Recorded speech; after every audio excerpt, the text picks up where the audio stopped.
shareholder. Nilikuwa founder of NAK Kenya. Kwa hivyo nikaona kwamba leo mpaka pia nifike. Alafu mimi ninapenda sana people's liberation. Mahali kuna hayo maneno mawili huwa mimi lazima ni hudhurie.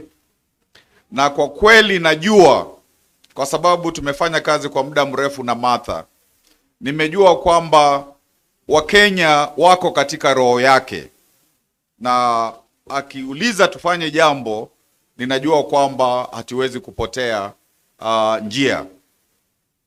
Hapa nimeona viongozi wengi na wana talents nyingi, na nimeona kwamba kuna nia ya kuleta hizo talents pamoja. Na kwa kweli tulipoona Gen Z wakisimama ndio wakomboe Kenya, they sacrificed their lives for a purpose. So even our viongozi wako hapa na kuna wengine hawako hapa, ninajua kwamba if the young people could sacrifice their lives for Kenya, each one of you and maybe others who are not here want to be presidents, you will do a small sacrifice of sacrificing your presidential ambitions so that the country can go forward. Kwa sababu hicho kiti cha president kinaweza kukaliwa na mtu mmoja, hakiwezi kukaliwa na watu wawili. And even when one person is the president 2027 going forward, what I think is needed in this country is group leadership, so that a president is just a person who is before, the others, lakini sio yeye kila kitu jinsi tumeona. Alafu nikimalizia nataka niseme huyu Kasongo ni mgumu, na he is good at last mile politics. Kwa hivyo huyu ni mtu wa kupangiwa vilivyo. Watu wakifikiri ni mteremko, ana mbinu nyingi. Kwa hivyo ndio tusiseme tunafurahi, hiyo sio enough. Kazi itafanywa, inatakikana ifanywe. Na nimeona kwamba kuna new political capital of Kenya, mahali kunaitwa wa Munyoro, na ninaona kwamba tutaendelea kwa sababu ukiona watu kama akina Mukisa, mtu ameenda inji zote za ulimwengu, ana marafiki wengi huko, anaweza to get a door finished. Hata ndugu yangu Kalonzo, isipokuwa kuna wakati tunakuwa na shida kidogo, ana capacity ya kuwa he has not been mentioned with corruption. Kwa hivyo hapo kuna jambo. Huyu mzee, that's a tough nut. Huyu ni mtoto wa maumau, so a lot is expected from you. Na wote tunaweza kuendelea. Kwa hivyo ndio nisitumie wakati mwingi. What I really want to say is it must be a true people's liberation. Kwa sababu we don't want to replace Kasongo na Kasongo mwingine. Si ndio? We don't want to replace Kasongo na Kasongo mwingine. And the young people, we don't want them to be in party wings. We want them to be an integral part of our politics. Because you here are people to hand over power to these young people, these Gen Zs, so that tuna kizazi kipya. Kwa hivyo nafurahi kwa sababu nimeona dalili kwa umbali ya muungano wa wazalendo, tuseme MUA. Asanteni. Asante sana His Excellency Kibutha Kibwana. Ningependa kumkaribisha Honorable Dr. Muhisa Kitui ili aweze kuzungumza nasi. Asante.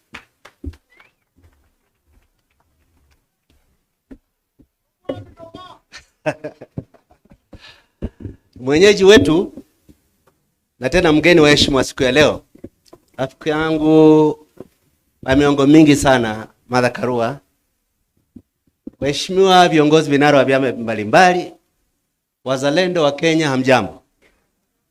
Mimi kwanza ni fahari yangu kusema wakati tunazindua mlongo mpya wa chama cha PLP, nilikuwa mwanzilishi party leader wa NAK Kenya.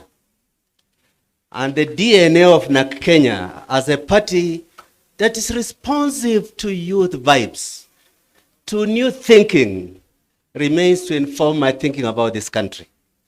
Sitasema mengi sana. Kihistoria, na mimi nilihusika na harakati za ukombozi wa pili.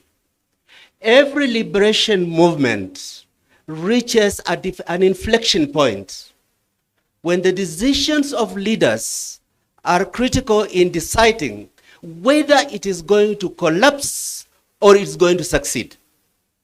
The best example we have is 1991. Kenyans were united in believing that Moi was to go home. You did not need to tell them any other reason why Moi had to go home. They knew he had to go. The problem was everybody wanted to become the new Moi. If you remember 1992 elections, because of a critical mistake we made in 1990-91, Moi remained president after winning 34% of the popular vote.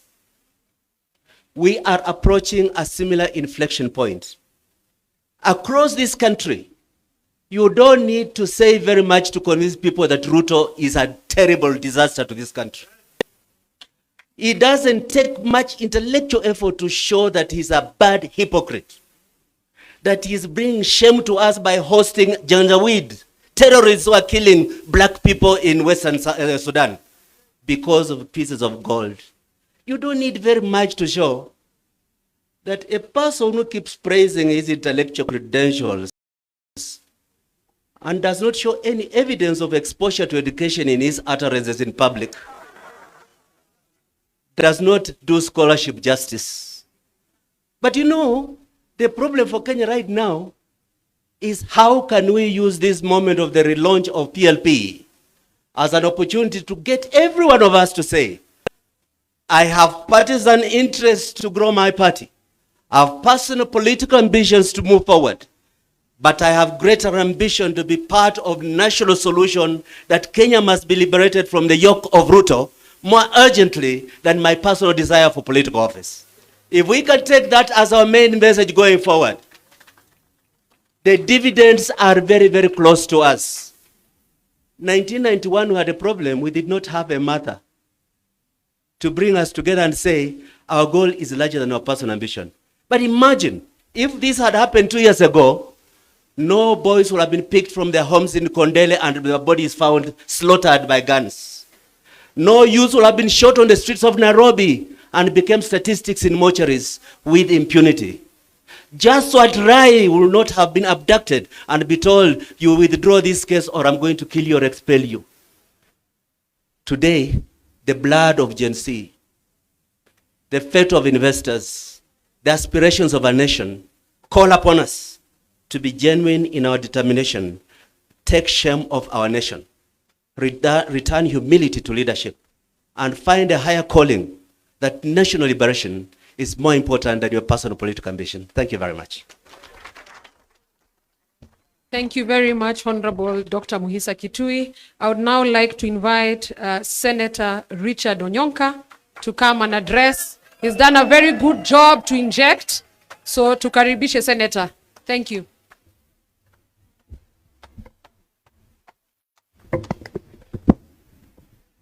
Asante sana. For the guests who are here, I come here first because I was invited by Her Excellency Martha Karua, somebody that I've known for many years. And this is a wonderful idea. The branding is good. I hope the message will get to the people. I am representing a gentleman who's not here with us, and his name is Fred Matiang'i. He sent me to come and tell his colleagues, Honorable Kalonzo Musyoka, Honorable Rigathi Gachagua, Honorable Martha Karua, Honorable Eugene Wamalwa, my brother and my friend, Honorable Morara Kebaso, Honorable all the people and the teams that are here, I want to say thank you. Wanjigi, oh God, you are a serious Kenyan. We are very, very proud of you. I want to say 2 words. We have a country where our budget now is 4 trillion. Parliament serves the executive. 90% of the members of parliament and senators have been bought. In that process, you have this 4 trillion budget, which is supposed to give our people health services. It's dead. You have the education system on its knees. Why? Because university funding money does not get to the people who are vulnerable. You have a government that is actually doing something called affordable housing, but in the universities, all our students live in the slums. Instead of the government building where these kids stay, because they pay, the government is building houses where the president and his friends are sharing the loot. How are they sharing the loot? They supply the cement. First of all, they take public land, they supply the cement, they supply chumas, they supply kokoto, they supply mchanga among the friends. They have said they were building 200,000 houses. The Auditor General says we've only done 5,000. The rest, they don't know where they are. You have a country that as we speak today, you don't know where the port of Mombasa, who owns it. Wanjigi, you don't know who owns Lamu Port. What happened to Vision 2030 and Kansas City? Billions and billions of Kenyan shillings dumped over there. Nothing has happened. Then, of course, Morara has always come out with the roads, how there is nothing, how they take the money and share it amongst themselves. Teachers are not being paid because they are examining exams from 2 years ago. And then you have our Kengen, you have Ketraco, you have Diathamo, all of these state corporations. If I ask Eugene Wamalwa today, Your Excellency, do you know now who the ownership, the partnership of these government institutions are? Would you tell me? Absolutely not. All our universities land, whether it is the University of Nairobi, whether it's Kenyatta, whether it is Moi University Eldoret, is being allocated, shared amongst the people in government today.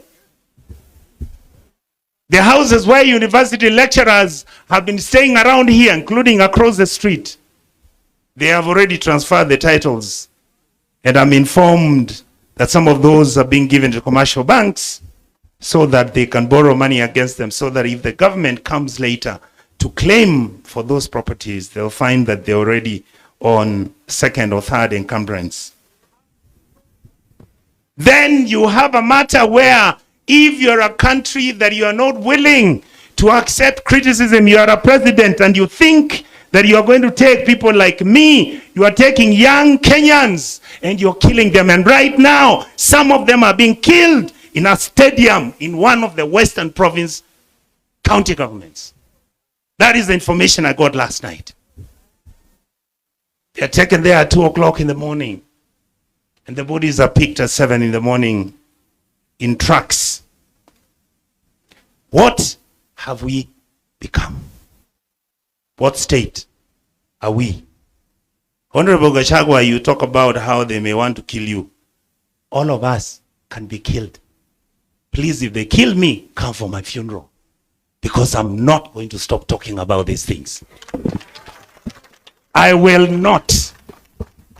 And if they offer the money, I will not take it. I will not.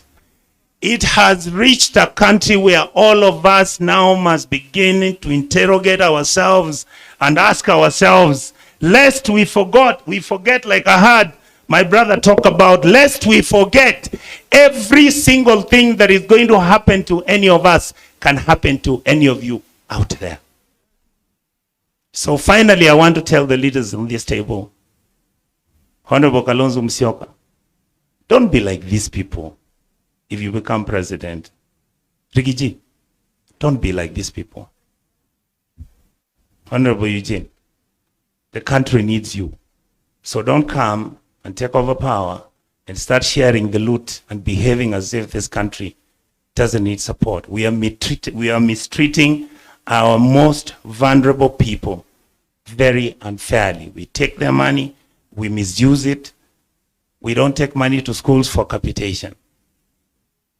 We leave children becoming like beggars. Young people in this country are being promised to be given jobs out of the country. Hell no, there are no jobs out there. Trump is saying, go back to your countries. And then we are busy looking at ourselves as if there's no problem in our country. There is a problem. It needs people of dignity, people of integrity to stand firm so that we can change this country, so that tomorrow we live a country that everybody can be proud of. Honorable Fred Matiang'i is finishing his work in the next 1 month. He will be here to join you. He wishes all of you the best. He hopes you will give him an opportunity to serve as president. But if he doesn't become president, he is willing to work with you and support whoever that this group will pick as a presidential candidate. Thank you so much, and God bless you. And finally, I want to say this, Rigiji and the team, come to Kisii. We are waiting for you. PLP! PLP! PLP! Kiboko yao. God bless you all. Asante sana, that was quite deep. So I hope mumeweza kufikiria maneno haya yamesemwa. I would like to invite the Honorable Eugene Wamalwa, Party Leader DAPK, aje azungumze nasi.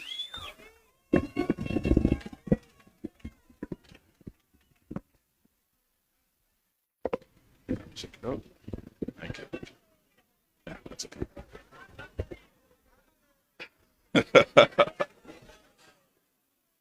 Naona kuna majeziko na ile musangarire. Rigiji mwenyewe ako hapa atawapa hiyo story.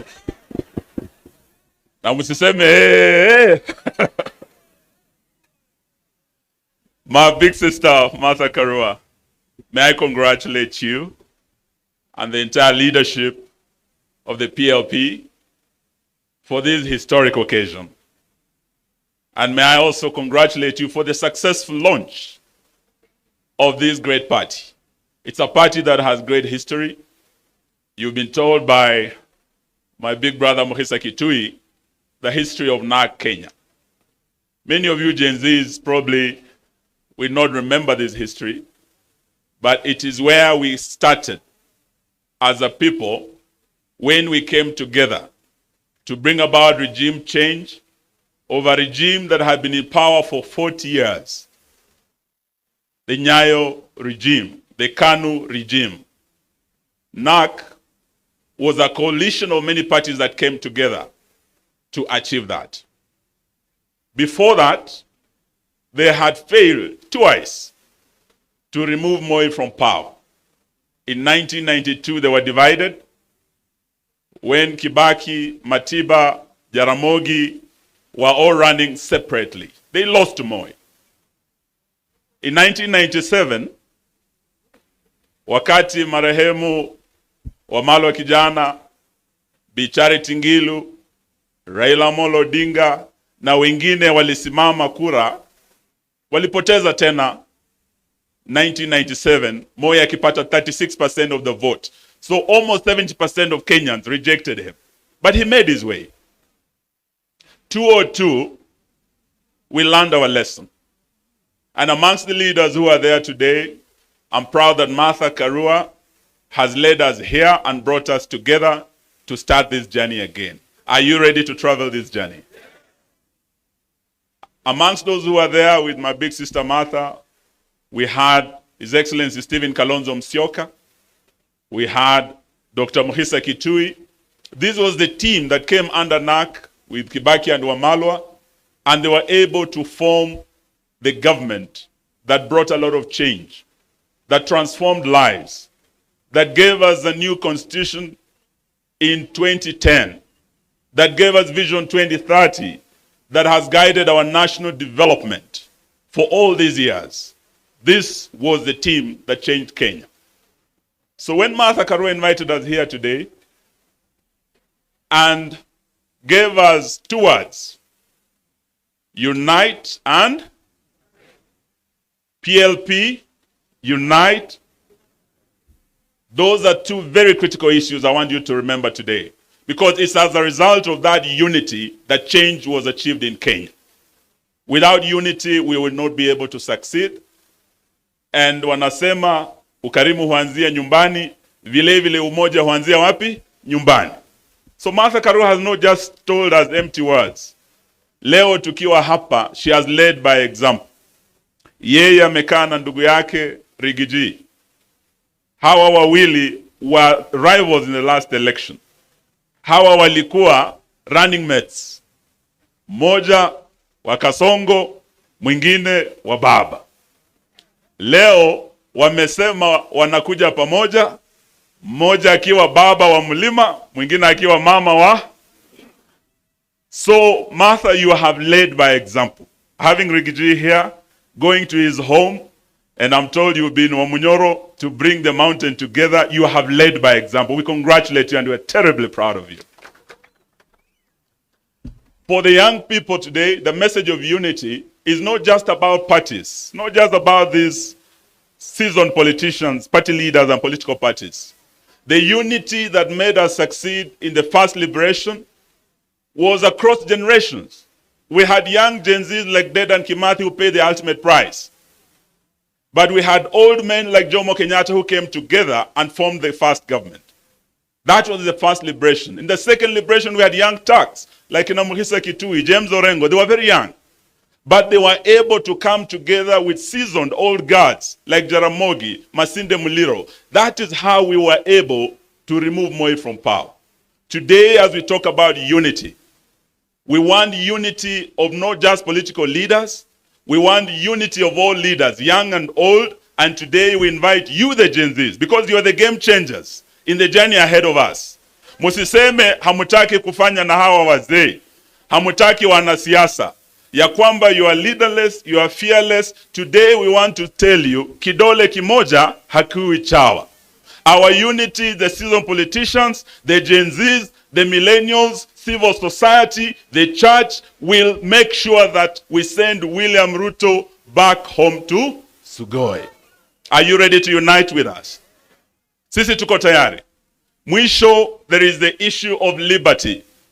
To liberate, Martin Luther King once said, freedom or liberty is never given by the oppressor. It must be demanded by the oppressed. So when we are talking about liberty, about liberating our country, we must know that William Ruto will not hand over power, will not give us time to liberate this country. We must demand and make him go home to Sugoi. So that is why we're here today.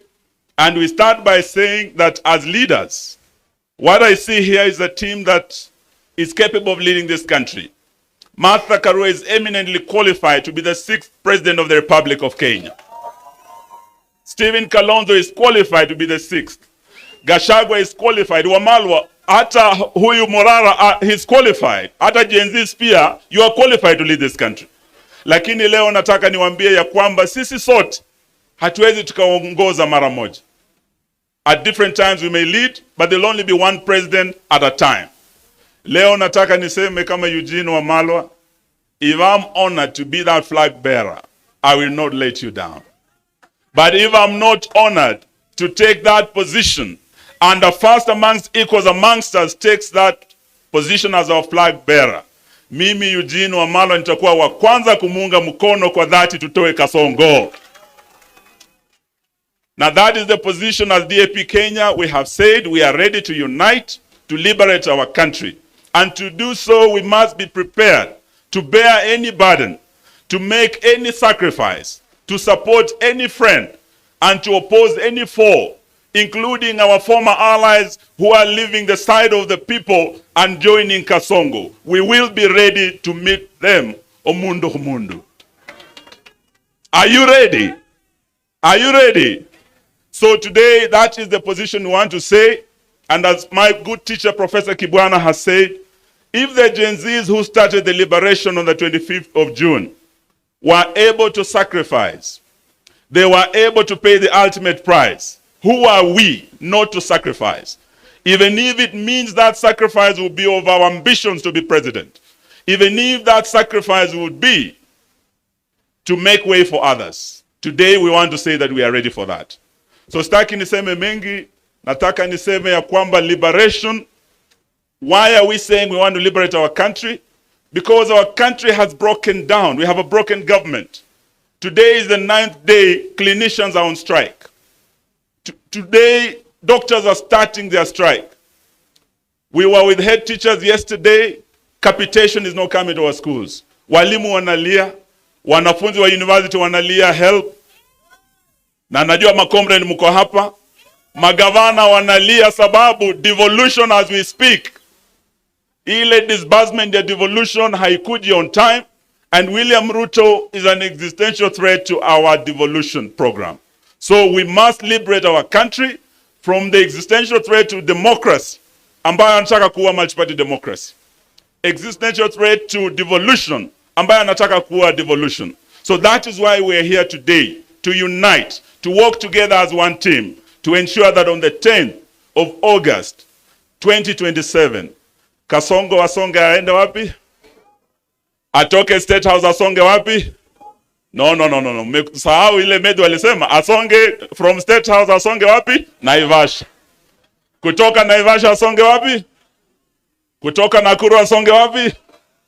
Kutoka Eldoret asonge wapi? Aende asiende? Kasongo asonge asisonge? Asante, Mungu awabariki. Thank you very much, Honorable Eugene. I'd like now to invite the party leader, Safina Party, Honorable Jimmy Wanjigi.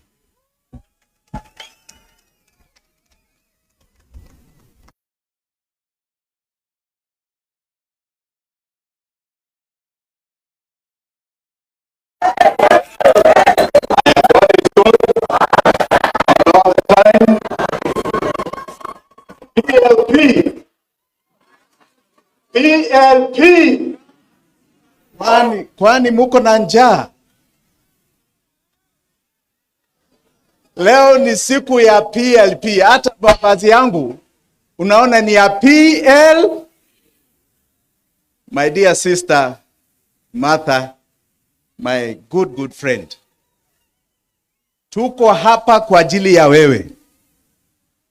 You have been a source of courage and excitement to us. You have been a source of friendship to us. You have been there when this country needed heroes. You have been there when we needed champions. And Martha, we are here with you.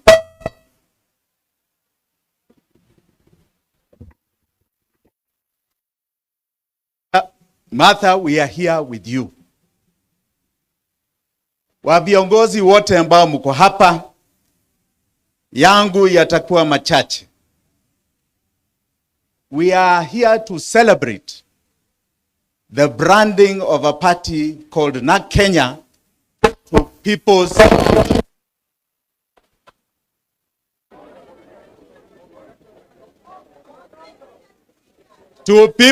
Liberation Party. Munanisikia sasa? Munanisikia vizuri? And Martha has recognized ya kwamba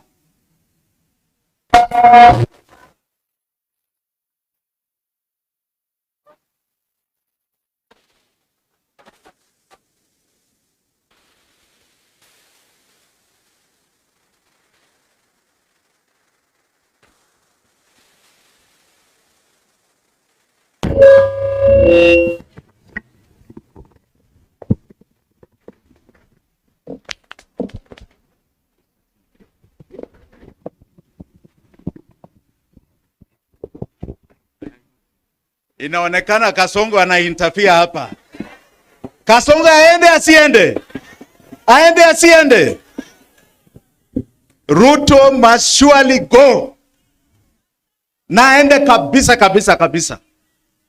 Martha, you have recognized ya kwamba you have been a hero of the second liberation. Na wakati huo, I heard somebody say here, history does not matter. It matters. Hata ile history ya yule poet, sijui Wakabete. It matters where we have come from. The history of Hard Wamalwa talk about is very important history. Tumetoka mbali. And Martha has been part of that struggle. Has been in the forefront of that struggle. Na hata yeye amerecognize ya kwamba we are here at a different liberation. The first liberation was our independence. The second liberation has been about our democracy, political democracy. Na hii ya tatu ni ya economic. And this economic liberation, musidanganywa na mtu, it is going to be as hard as the political revolution that led our forefathers into Mau Mau. There shall be sacrifices of our lives. Because this economic template ililetwa hapa na watu ambao wanaitwa wabeberu. It was brought here 100 years ago and it has been cemented. We have changed from white to black leaders, but none of us are prospering. Just the few are prospering. Economically ni wachache tu. So we must understand what this liberation is about. Our unity si ya kusema tu ati tunatoa Ruto. At America, if I'm going to give my 2 cents, America, the Democrats were united around one thing. We are united to remove Trump, to make sure Trump does not come. We hate Trump. Walishindwa ama hawakushindwa? Walishindwa ama hawakushindwa? We must unite on defining for Kenyans what happens when Ruto is not there. After Ruto, what is this country going to be? Itakuwa namna gani? Senator mashuhuri wanaonyonka. One thing I like about you, and I must say I like about Mheshimiwa Mbui, is that you have understood numbers. You have understood numbers and facts your numbers. Ruto today is known as Zakayo kwa ajili ya tax. Si ushuru ndio kazi yake? Atumalize. You must ask yourselves why? Why? Being a thief is only one aspect. The budget that Senator Onyonka is talking about, 4.2 trillion, ambao iko kwa bunge saa hii. 3.2 trillion ni recurrent expenditure. Si ya development, ni ya kukula. Na ukiangalia hiyo 3.2, 2.2 inaenda kulipa madeni. 2.2 inaenda kulipa madeni. 400 is needed for operations za serikali. 500, 600 ya salaries. Unakuja sasa kwa madeni. Because we will not get more than 2.8 trillion revenue. Kuingia kwa madeni, you're borrowing for counties. You're borrowing for the little development you can do, which you cannot do. So hata tukiwa hapa, tukisema tutatoa ushuru ni sawa. Tutalipa deni namna gani? Na deni ni 70% ya pesa zetu. 70%. Na itakuwa hivyo mpaka 2036. Mwaka huu 1.9 trillion deni. The next financial year 2.2 trillion deni. The next financial year 2.4 trillion deni. If we do not understand hiyo deni ilikuwa ya nini, and that we are going to solve that problem, hata sisi tukiingia kwa hiyo kiti ya urais, tukiingia in 3 months mtakuwa nasema tuondoke hata sisi tuwe kama Kasongo. So we must be united on solving the problem, the real problem of this country.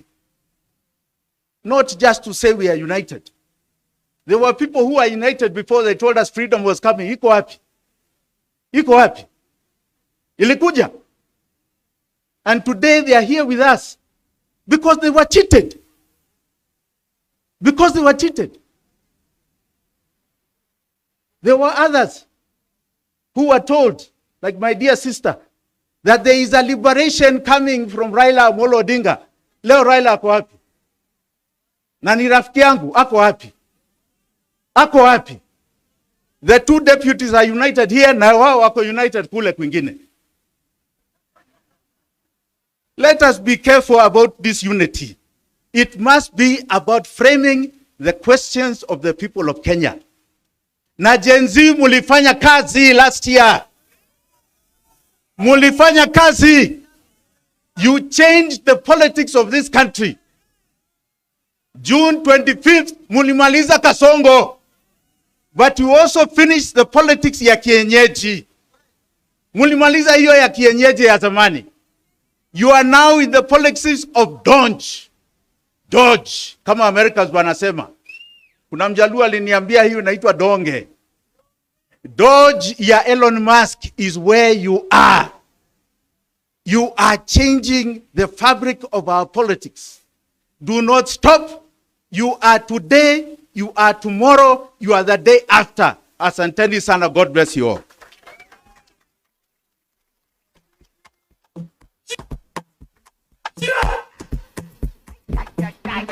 Thank you, sir. Thank you, Mheshimiwa. We have all heard the wise counsel from our leaders. And of course, that is to say they have heard our messages, because remember, we had a rider. Tulikuwa na mazungumzo hapo awali na tukasema kwamba paka tueleze viongozi wetu vile ambavyo tunataka. Na kwa jinsi ambavyo mmepata kuwasikiza, sinaona kweli wanaelewa kitu ambacho wananchi wanataka. Si ndio?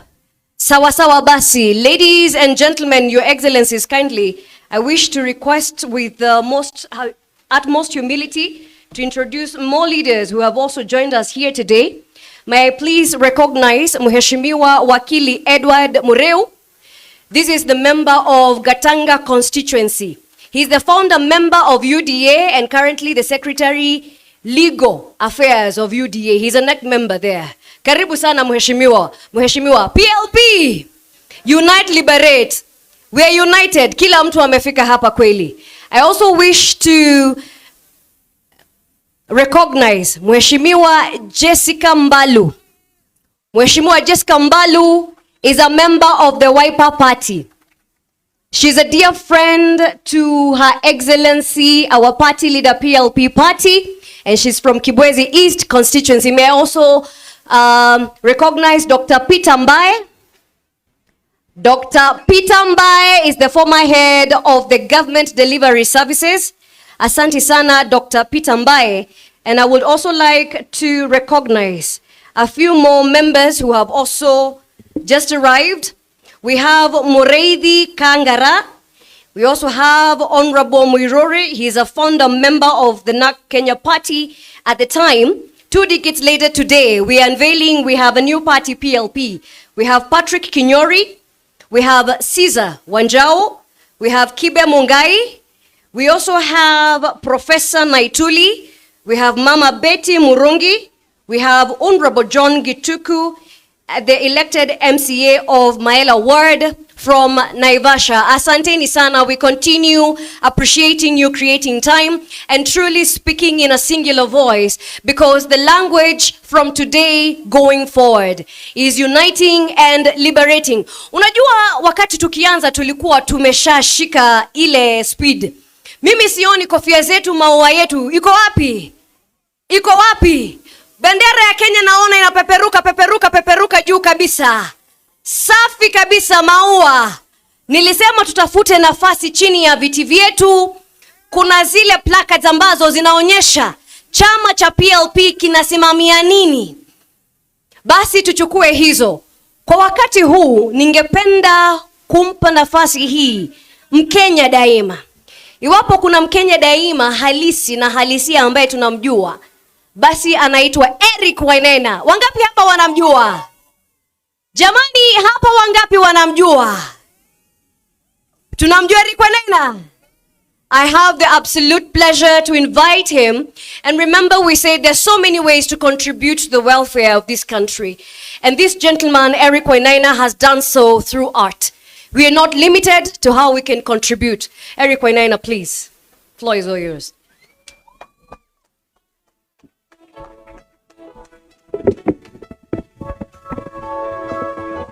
DJ, just hang on for that for a second.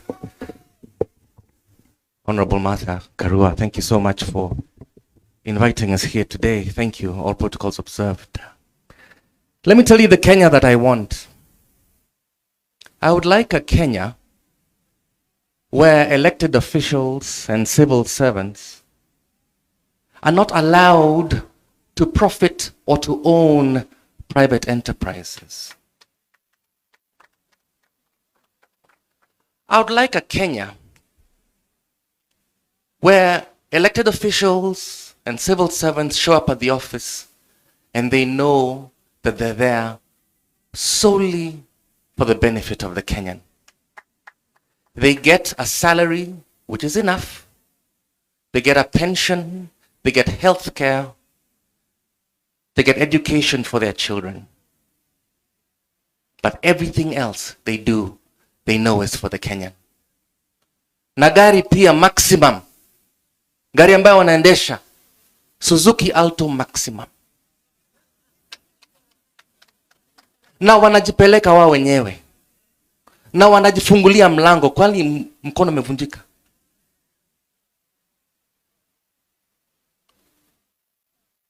Kwa uchungu na mateso, kwa vilio na huzuni, tulinyakuliwa uhuru na vijana wa Gen Z.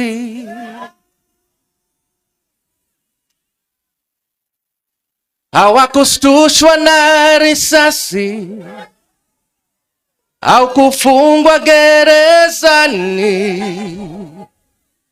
Nia yao ukombozi, thank you brother, kuvunja pingu za ukoloni.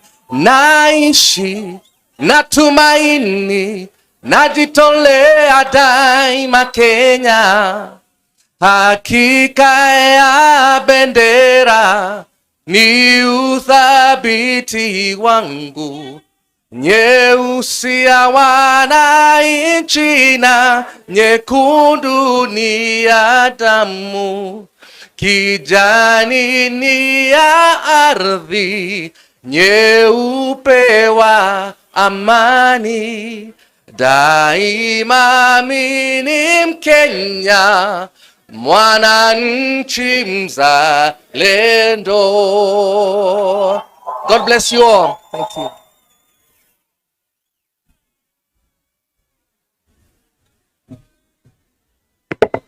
Asante sana Eric Wainaina. Ujumbe upo nyumbani, sio?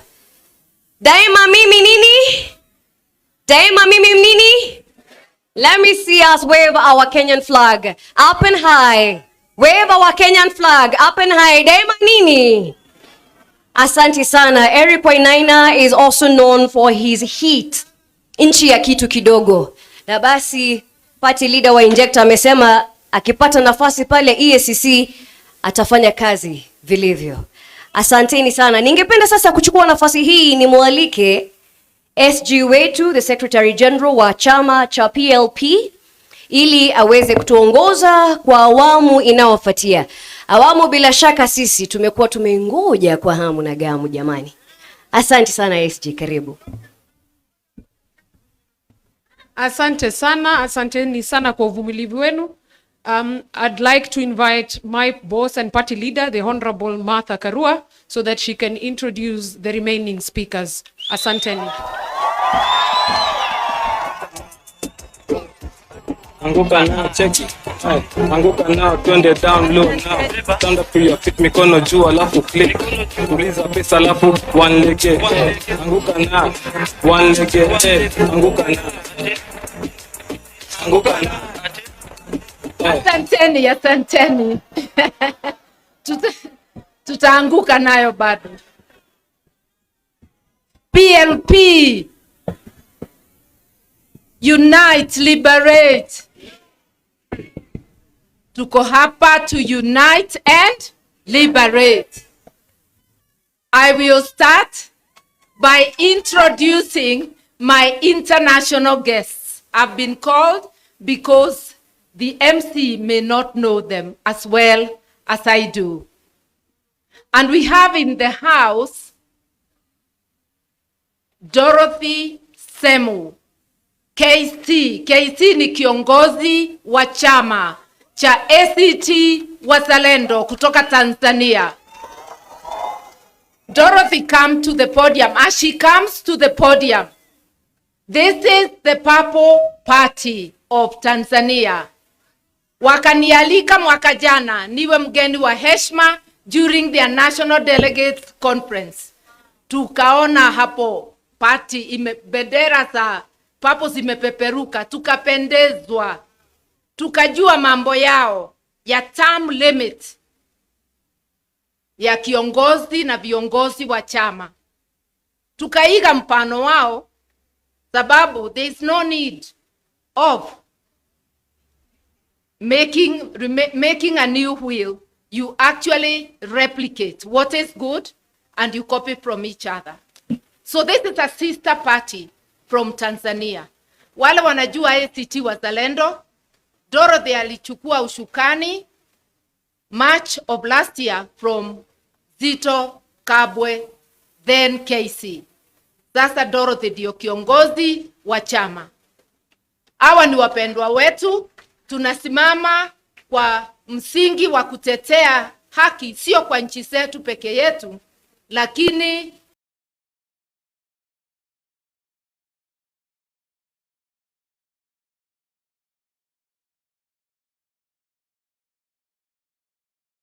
kwa Afrika Mashariki na jumuiya ya Afrika yote.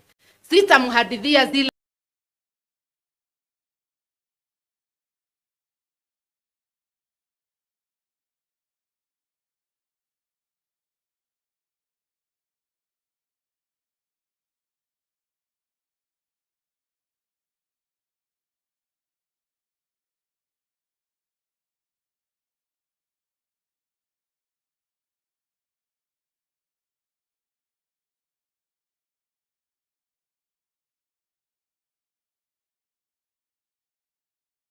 you on this bold, visionary rebranding initiative of your party from the National Red Bull Coalition Party to the People's Liberation Party.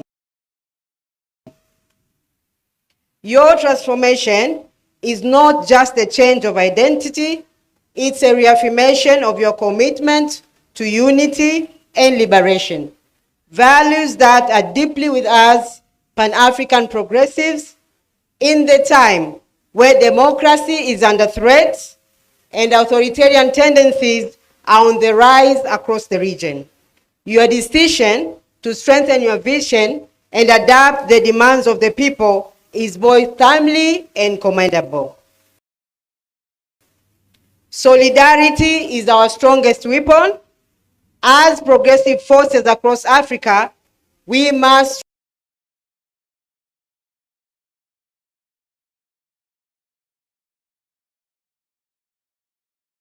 remain steadfast in our pursuit of inclusive governance, social justice, and economic liberation.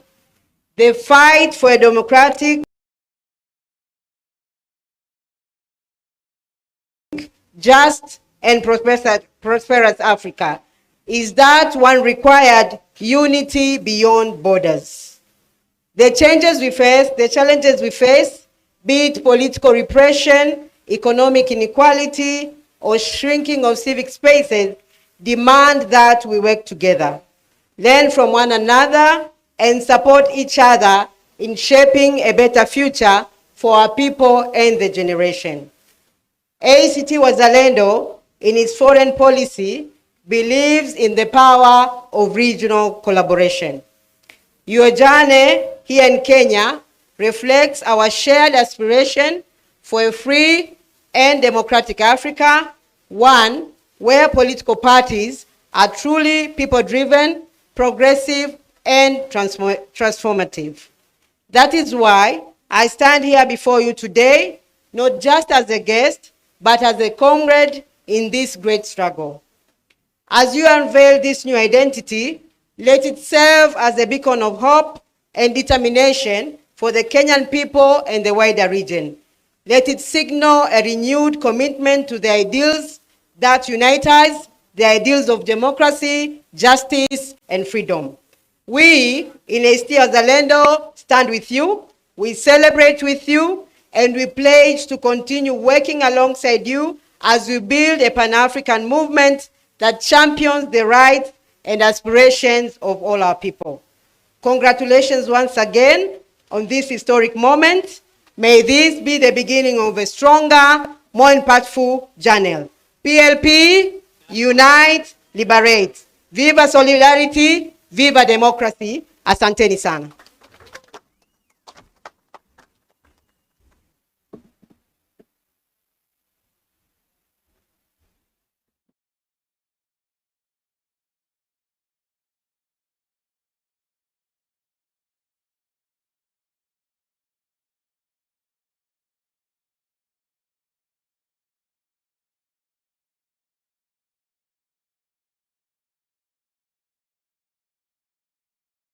That I practice and lead the team in Uganda. Apart from that, the Lord Mayor is also the president of a party known as FDC Katonga, which is the party of Kizza Besigye. Huyu ni moto wa kuotewa mbali. Karibu sana, Lord Mayor. In Kiganda, Omulodi. Thank you, my dear sister, the Honorable Martha Karua. In fact, that is a household name there, and she has perfected it, Omulodi. Your Excellencies, my senior brother, Rigiji, Your Excellency Kalonzo Musyoka, and Igini Wamaru, and others who are here, the principals of different entities, and my dear sister Dorothy here from Tanzania, all of you members of PLP. PLP? PLP? Well, I'm equally honored to be here, to be part of this historic moment as you unveil this new platform. I bring you warm greetings from the people of Kampala, my colleagues, all the progressive forces. They send you warm greetings, Honorable Martha Karua, and all of you, the people of Kenya who are determined to champion the cause of change. We salute you all and congratulate you on this great milestone.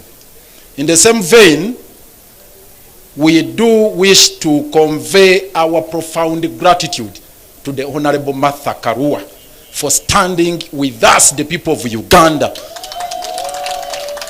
Ladies and gentlemen, I am speaking for millions of Uganda there who admire the courage, the determination, the steadfastness of Honorable Martha Karua here. The passion she has, the commitment she has made, standing with Dr. Besigye all through, and all political prisoners back home in Uganda. Thank you very, very much. Asante sana, Mheshimiwa Martha Karua. You recall Dr. Besigye was kidnapped from here on the 16th of November. And he was, was taken in a military facility where he was detained for 3 nights.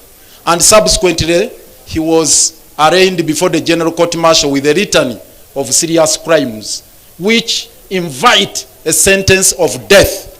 And Martha Karua took a vow and said never to happen that because the regime in Kampala of Mr. Yoweri Kaguta Museveni and his family, because we were faced with the family rule, with his son as the CDF commander-in-chief of the defense forces, with his brothers, with his wife in Kampala. So it's a family rule.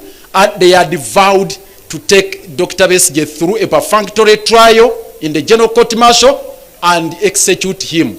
The son said on the 9th of June, that's when Dr. Besigye would be executed. Martha Karua took a decision and said, never, that will never happen. And we set on a course to dismantle the general court martial. I'm bringing you good news.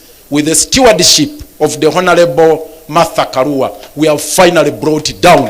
That tool of oppression, the weapon of persecution, it has been combined efforts, and she has moved it to all the institutions. She literally caused the tremor in all the institutions in Uganda. We thank you very, very much. Now, a call, as I conclude, a call to all of you here, the principals, the people of Kenya, and all of us. We need to tackle the problem from the source. This issue of kidnaps, I heard some member of parliament here say that Kenya is now the capital, not Nairobi, Kenya, the capital of kidnaps in East Africa. But the cradle is Uganda. The patron of autocracy, the patron of dictatorship, the patron of oppression and suppression, repression, is none other than General Kaguta Yoweri Museveni. That's where all the problems are coming from. And I must commend the Gen Z during Mandamano who paid a visit to our embassy here. Thank you. You paid a visit, a courtesy visit. Please, it was a courtesy visit. But it was a serious one. And it sent very powerful signals back in Kampala.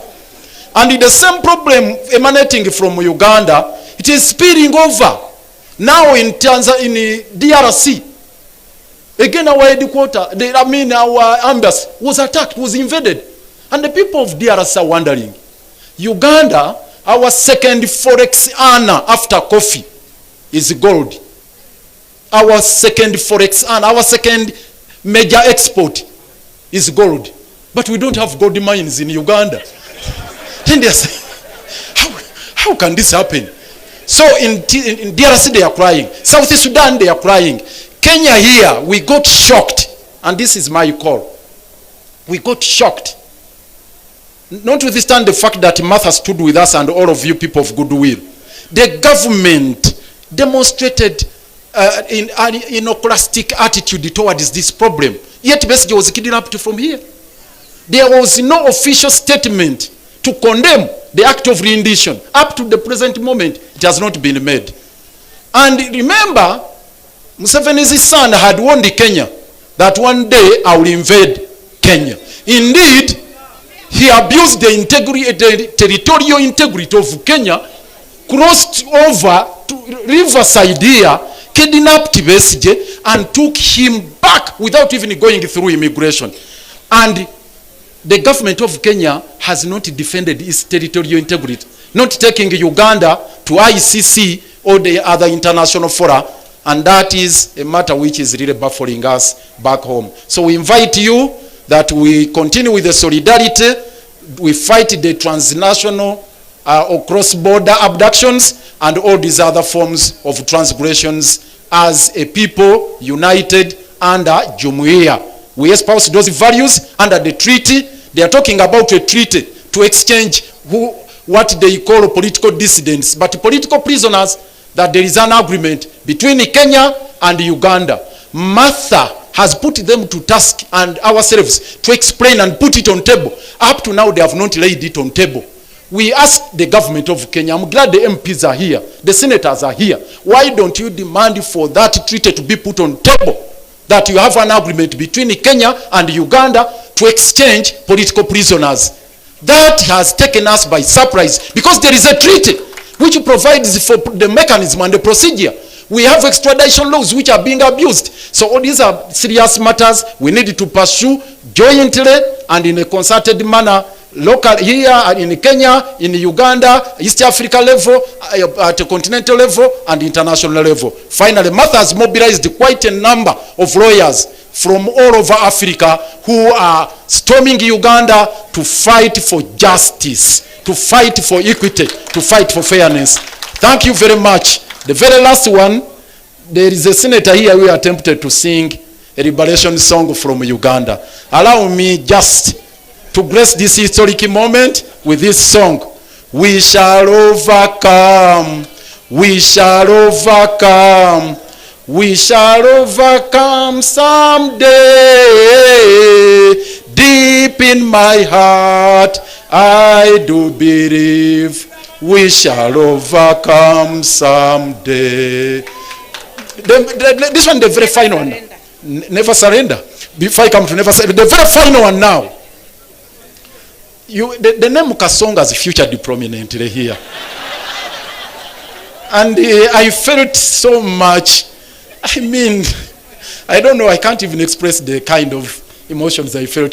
But I thought I would be doing injustice to you if I didn't share with you this liberation song. We don't have copyright for this. This is Museveni's song he came with from the bush, but it's a good one. Listen to it. Siku moja peke tutaona Kasongo anafunga muzigo na kurudi nyumbani. I'm not good at singing, but let me repeat it. Siku moja peke tutaona Kasongo anafunga muzigo na kurudi nyumbani. Thank you. I think he did not sing the real liberation song, which we sing in court, and sometimes Dr. Besige opens it when the court, especially when the court martial was rising. This song is just to say we never surrender, and it's not to surrender to oppression, to injustice, to anything. Never, never, never surrender. Never, never, never surrender. We will never, never, never surrender. Never, never, never surrender. We must never surrender to injustice. Asante sana Omulodi. And now, since I was made the MC to invite my international guests, I'll go ahead and invite the two remaining guests, one of whom is my twin political brother, politically speaking. It's none other than my friend, His Excellency Kalonzo wa Musyoka. Anguka now, anguka now, twende down low now. Stand up to your feet, mikono juu alafu click. Tuliza base alafu one leg. Anguka now, one leg.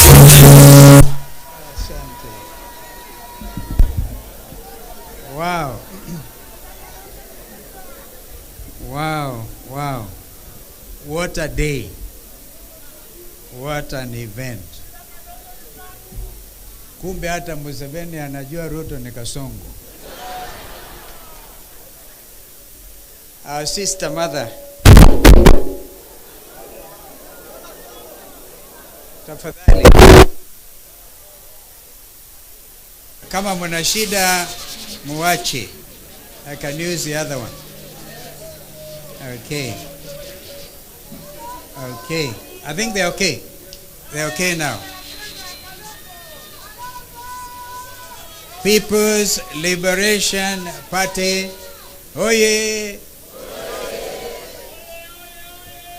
The call is there. Unite and liberate. People's Liberation Party. Unite and liberate. Wakenya hoye. Jumuiya ya Afrika Mashariki hoye. Nitakuwa mfupi sana kwa maneno. Dada yangu Martha, asante kwa mwaliko wako. Ndugu yangu Rigiji, leaders, it's so nice to see you Jimmy. and good on numbers. Thank you, Mukisha. This is a citizen of the world who lives in Kenya. And my brother, Professor Kibwana, you have taught many. Thank you, Senator, for representing our brother who is away. And thank you, because you will not die in the name of Jesus Christ of Nazareth. You will not die. Therefore, you will continue to speak with the authority we have heard you speak today. Kwa niaba wenzangu wana Wiper, dada yangu Martha, mimi nataka nikuhakikishie siku wa Tamarin jana alisema Tamarin is supposed to issue a statement in Tamarin Hotel Mombasa. Therefore, ignore the disinformation, the panic. And today, those on the other side have reason to know that this is the beginning of a new day. Tafadhalini, tafadhalini, tafadhalini, tafadhalini. Because it has I'll shift to the other one. I'll shift to the other one. Okay, if it happens again, Kelly, please. We are going to unite under an idea and an agenda, as our brother Jimmy has indicated. It cannot just be unity for the sake of removing an individual because of misrule. I want to assure the Lord Mayor that listening to you, and that this country is now the country of reditions, forced abductions. These people will make sure nobody abducts you from Nairobi today. It will not happen. And we, thank you. Thank you. Therefore, thank you. Asanteni. It is not going to be business as usual from today. The country is united against one person who pretends he's busy organizing and uniting Kenyans. We remind him that Kenya is united against one William Samoei Arap Ruto. And it is evident today, absolutely evident. By the way, Mother, I heard it said that if you want to make a statement, then wear purple.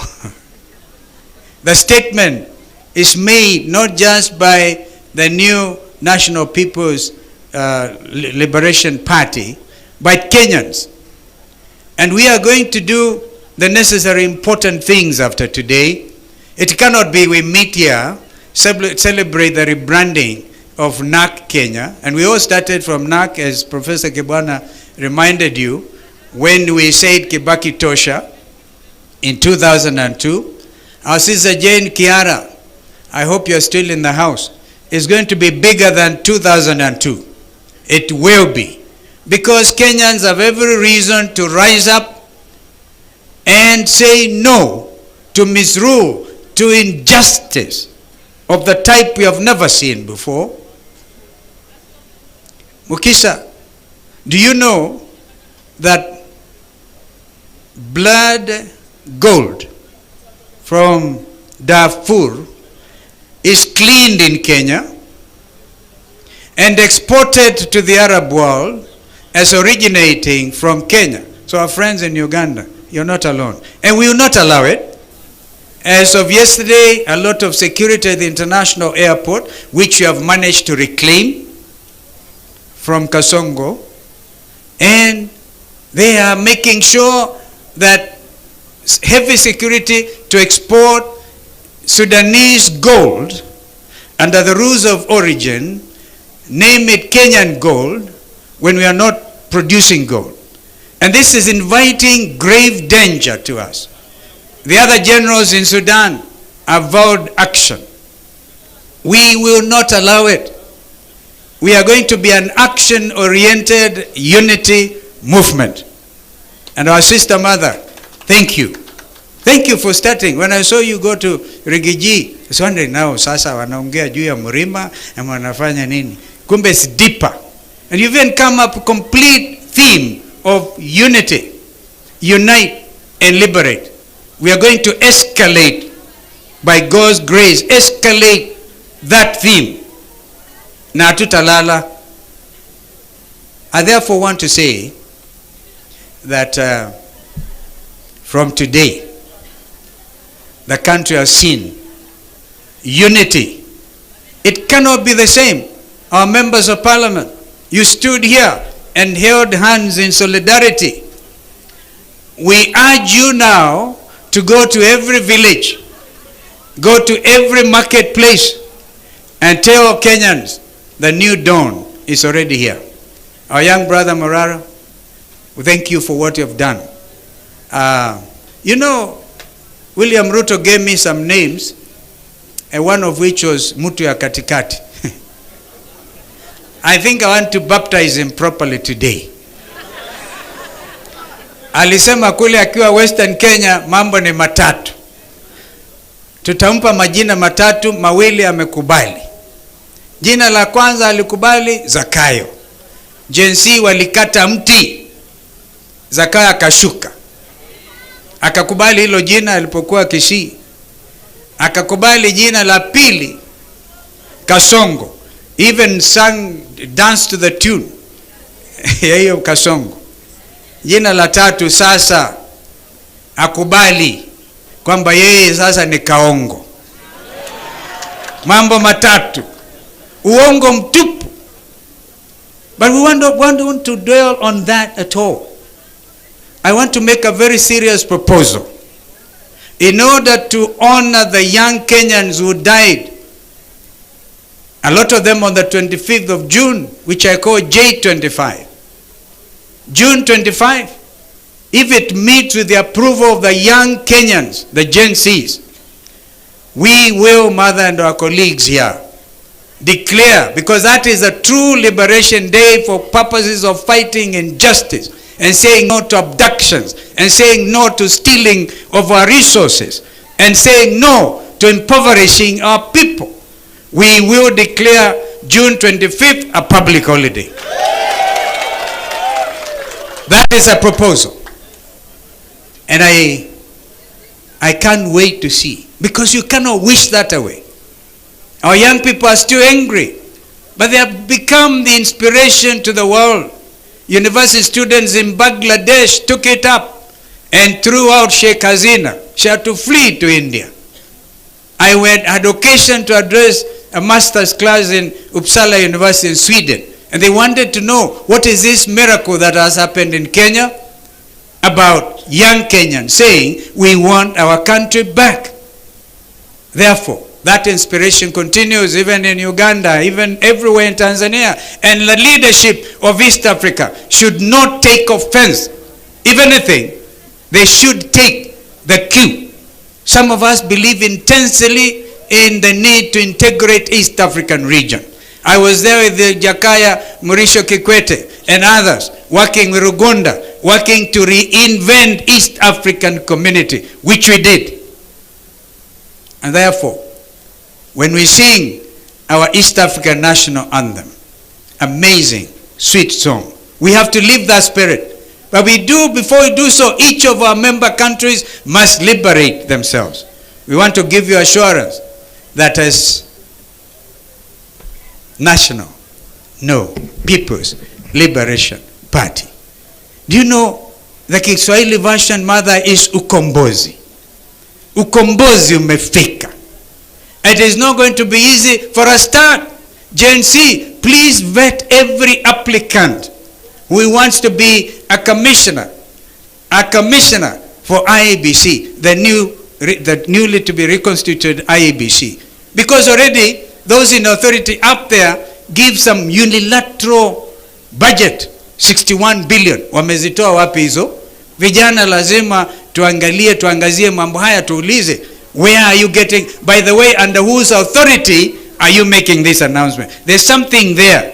We have to make sure the new IEBC will be above board, because that will be the team to lead ukombozi wa kidemokrasia, while we believe as our new movement, while Kasongo wants to revert the country to single party, we are saying the fidelity of multi-party democracy and our Constitution 2010. Therefore, you can see the numbers are going to grow. And we are going to make every Kenyan feel liberated, every Kenyan feel empowered. Our young people certainly taking leadership, and CC being there to mentor them. I felt I needed to say that. And mother, congratulations, my twin political sister. She is fearless. And thank you for standing so strong. And we will continue to walk this journey with you. We shall be selfless as usual. We will move. And now, the new brother in the kid in the block, Manyora. I also come from Sekuru, Intawalika huko. Sekuru huko, watu wa Mrima. I think everybody now can feel. And any member of parliament who has been state captured, including our judiciary, and we are saying no. Thank you, Rigiji, for standing so strong on the need to have an independent judiciary. Mungu abariki, long live not Kenya now, People's Liberation Party. Unite, unite, unite, escalate.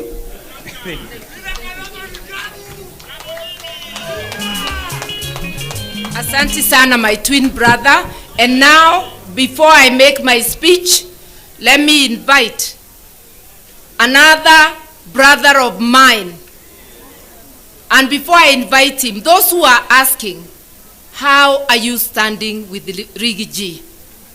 Kwani Rigiji alikuwa amenifanyia nini? Kwani ni shamba tulikuwa tunang'ang'ania? Maneno machache hapa na pale. And today, he's a man committed to help Kenya fight against oppression. He's here as one of us. This is not a time for division. This is not a time to point at your brother, your sister. Anybody who is on the side of liberation is an ally.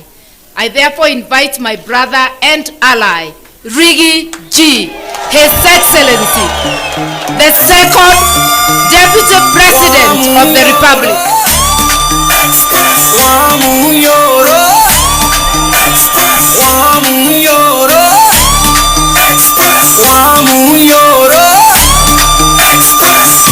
The truthful man, express, modo manyoba, express, anapea Ruto wasiwasi, express, wamunyoro.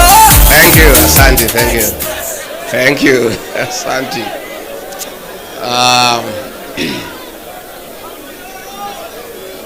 My elder sister, the Honorable Mother Wangari Karua, the Iron Lady of Kenya's politics and senior counsel and party leader of PLP, Your Excellency, former Vice President, the Honorable Kalonzo Musyoka, party leaders present, senators, members of parliament, and members of PLP, Hamjambo, PLP, PLP, PLP Hoi. Asanteni sana. Mine will be very brief. I just say 2-3 things. Then I invite our chief guest to come and make her keynote address. Mine is to express my joy to my sister and the party for having invited me for this very colorful occasion. And my sister mother and the party, I want to say pongezi. PLP is an idea whose time has come. And the slogan of unite and liberate is what just this country needs. We need to liberate this country, and that cannot be achieved unless we unite as a people.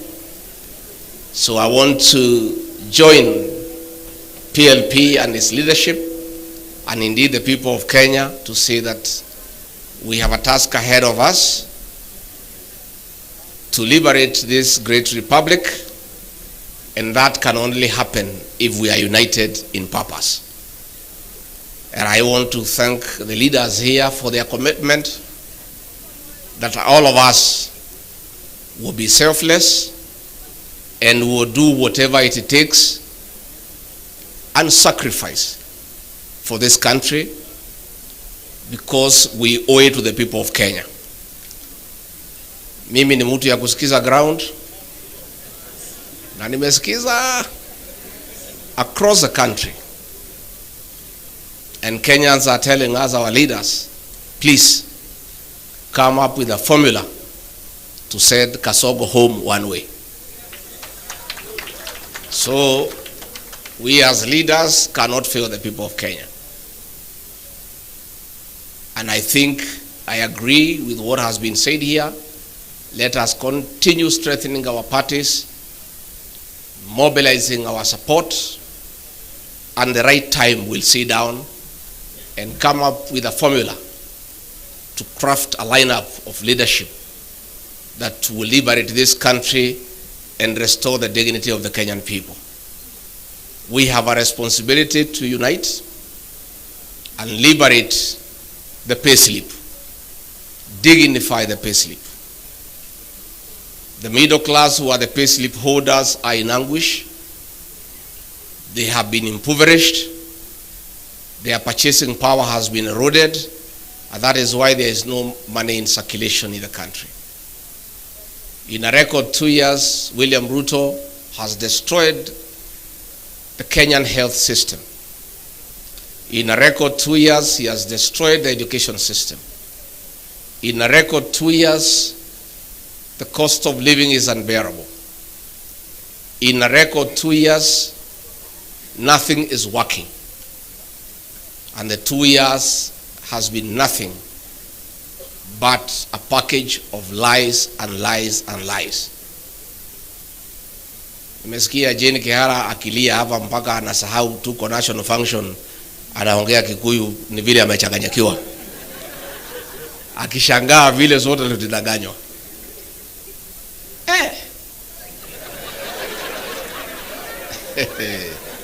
Hii jamaa tangu nizaliwe mimi Rigiji mtoto ya Maumau sijaona mtu muongo kama hiyo ile Ruto. Huyu mtu anakudanganya na amekuangalia. So many people have tried to blame me kutoka nyumbani. Wewe ulituletea huyu mtu ukasema ni mzuri, unamjua, atatuweka pesa mfukoni, instead ile kidogo ilikuwa kwa mfuko amefanya nini? Sasa watu wananiingilia, wananipigia kelele, lakini mimi najitetea. Mimi nasema sasa mimi ni mtu ya kawaida tu. I'm just an ordinary Kenyan. Mtu tu alizaliwa pale wa Manyora, amesoma hapo, ni mtu hana mpango yote, sijasoma sana, sina PhD, sina master, sina nini, mtu tu ya kawaida. Lakini kama huyu mtu anaweza danganya mabishop ambaye wamemwagiliwa mafuta na mareverend na mapasta, regarding Gachagua ni nani? You know, the politics of deceit and conmanship is what we are struggling with. This man came with a Bible. He could sing every song in my mother tongue. Sijui alikuwa anajifundisha saa ngapi. Sasa akifika pale, iko wimbo pale inaitwa Magegania. Sasa naiba pale, sisi yote tunang'edhia, tunamwangalia. Tunasema Mungu ametutumia mala. This man can sing our songs. And he is not one of us. We were very impressed. So hapo ndio tulichanganyikiwa. Sasa mimi kufika pale after 6-8 months nikaanza kuona hii mtu ni nani. Na nikaanza kumwambia bwana twende pole pole. Hii maneno ya kutoa pesa watu kwa mfuko tulisema tutaweka tuache. Anasema waenda kuwa kichwa ngumu. Sema situmalize zile barabara ya Maumau na zile tulianzisha, sema hapana, wacha kwanza tujenge manyumba. Namwambia na ile ahadi tulipatia kwa Wakenya, anasema wachana na ahadi hiyo, ilikuwa ni campaign.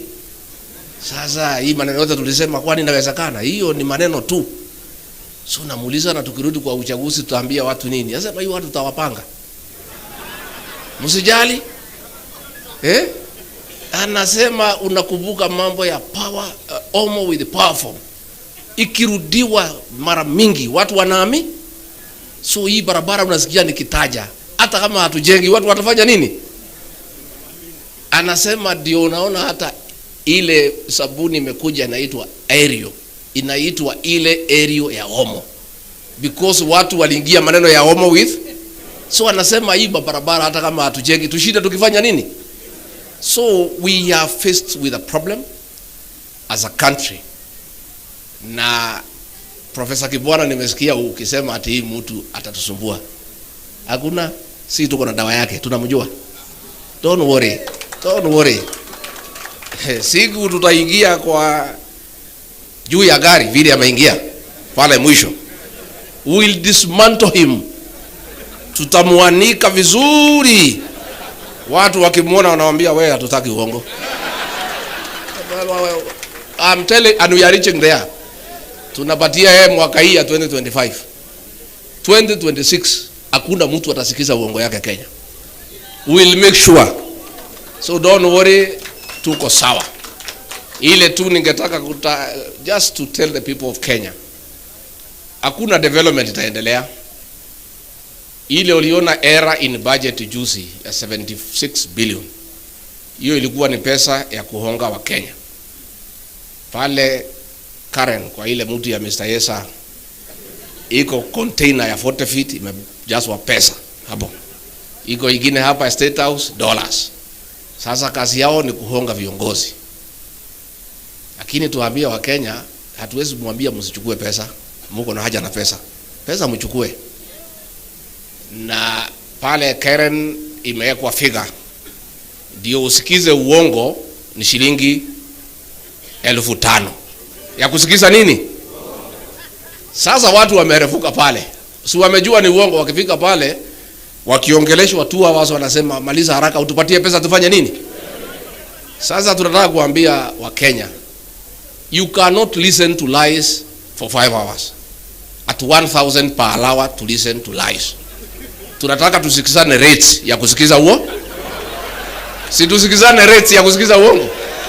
Kwa sababu hii uongo ni mingi sana. Mnadanganywa barabara itajengwa na ni uongo tu, lakini mnawekwa masaa. So tunataka kuambia wewe Mr. Yesa, weka rate ya 2 hours. 2 hours 5,000. Udanganye watu for 2 hours, uwapatie 5,000 wafanya nini? Ukipitisha 2 hours, mnasimama mnasema pesa ifanye nini? Tumekubaliana? Tumekubaliana. Sasa ama 1 hour. No, watu wanasema 2 hours is too much for 5,000. Sasa pale State House iko dollars. Hapo inalipwa in dollars. Na nafikiri ni hii ya gold hii ya Sudan. So pale pia pale sasa naye rais uweke rate. $1,000 watu wasikize nini? Because ni uongo peke yake. Then hizo hoteli tufungue mwaka 2025 na 2026. December hizo hoteli bili tufanye nini? Tufunge. Tuangoje pale kwa debe. Na nimeona waziri hapo akitukana Gen Z akisema ati they are hooligans. Wewe hawa Gen Z ndio dawa yenu pale kwa debe. Hawa Gen Z is about 9 million. Vijana wetu tunaomba nyinyi, you are doing a very good job kwa smartphone. Very good job, Morara. But that is not enough.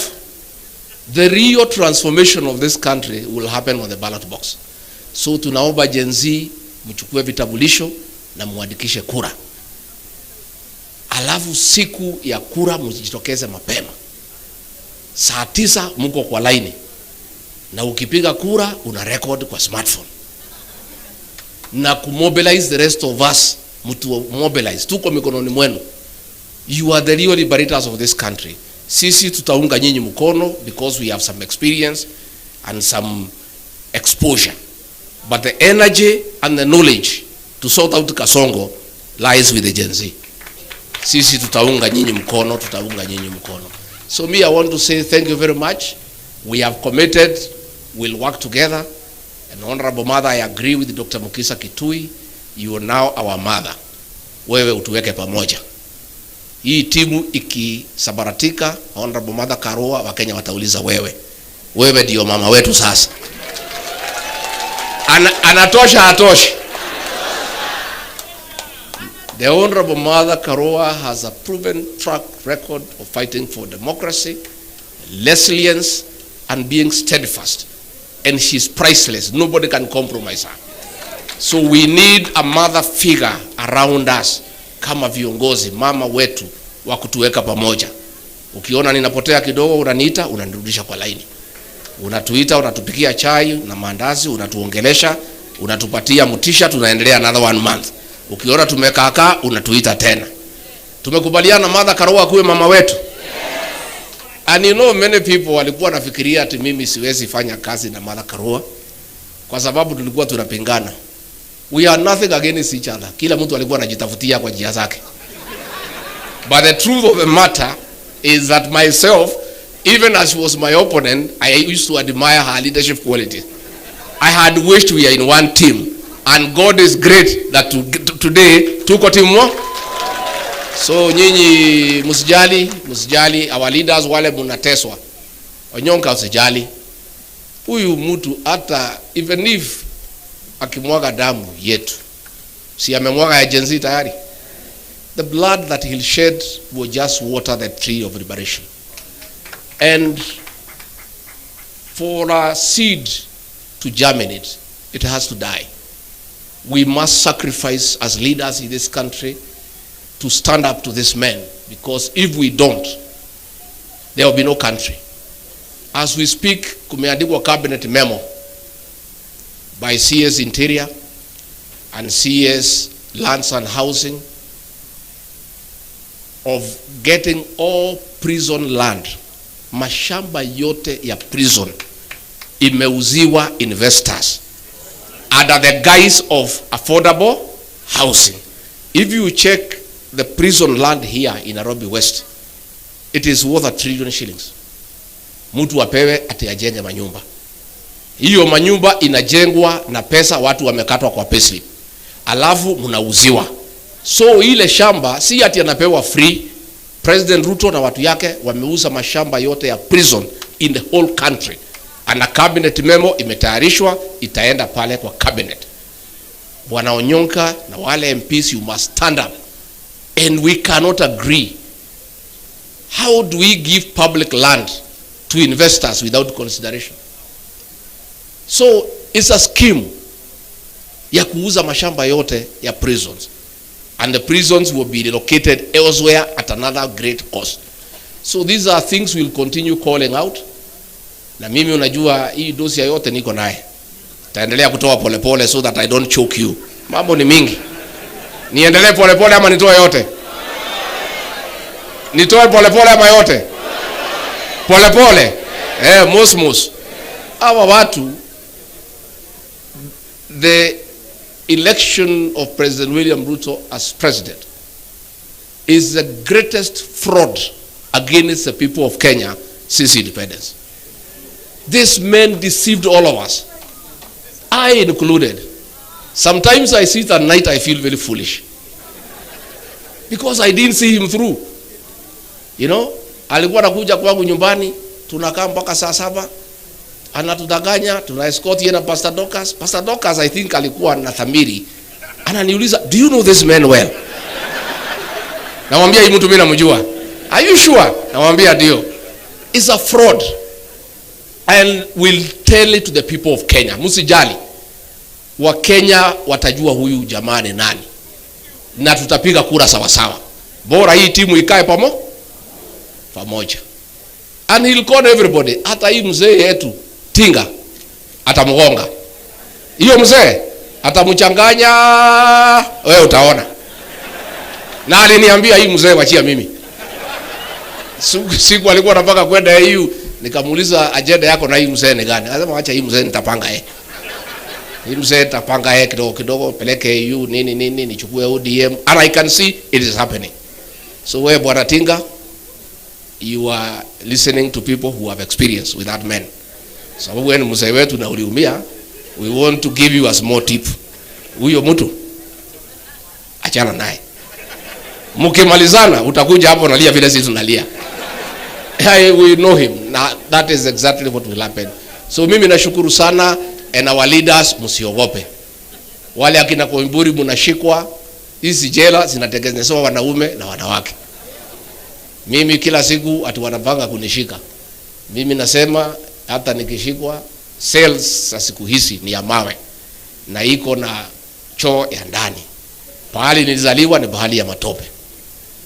Cell is an improvement to where I was born. So there is no problem. There is no problem. There is no problem. Juzi nimekuwa pale Meru, nimesema muachane na huyu, if you don't this will happen. Wakasema wakuje wanishike, nikasema niko nyumbani. Mimi nangoja nyinyi. You are welcome.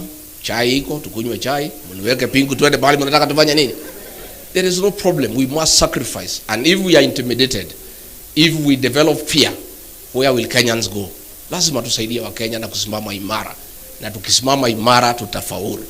Kwa hivyo ningetaka kuuliza sasa, munisaidie nyote, musimame kwa heshima, munisaidie kumkaribisha mgeni wetu wa heshima, kiongozi wetu, mama wetu, senior council, the Iron Lady, Martha Wangari Karua.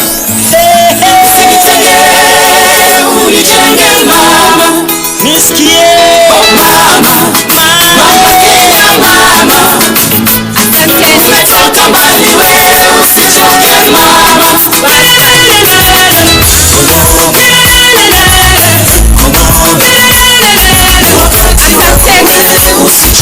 Asanteni sababu ya masaa, asanteni sana.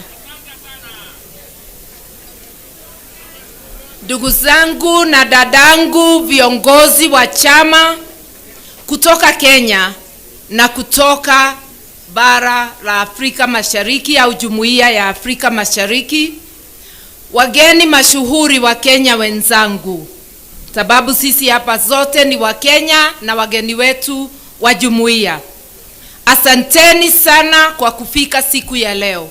Bila nyinyi hatungekuwa na sherehe. Bila nyinyi hatungekuwa na usiduzi. I do not take your presence for granted. Thank you very much and bless you.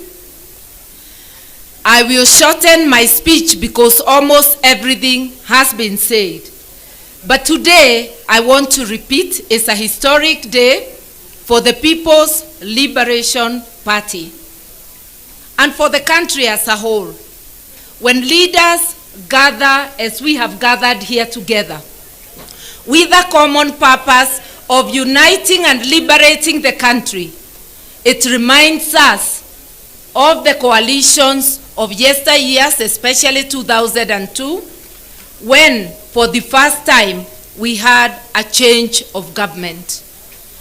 We are now looking at a coalition that is going to unite and liberate this country. I'll begin by accepting the challenge given by my younger brother, Rigji, that I should unite, or rather be the convener of this group. And I'm going to say, subject to their consent.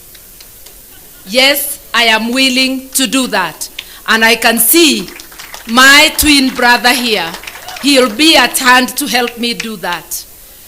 And I have had the willingness of all my brothers present, and also our East African brothers and sisters, about cooperation beyond the border.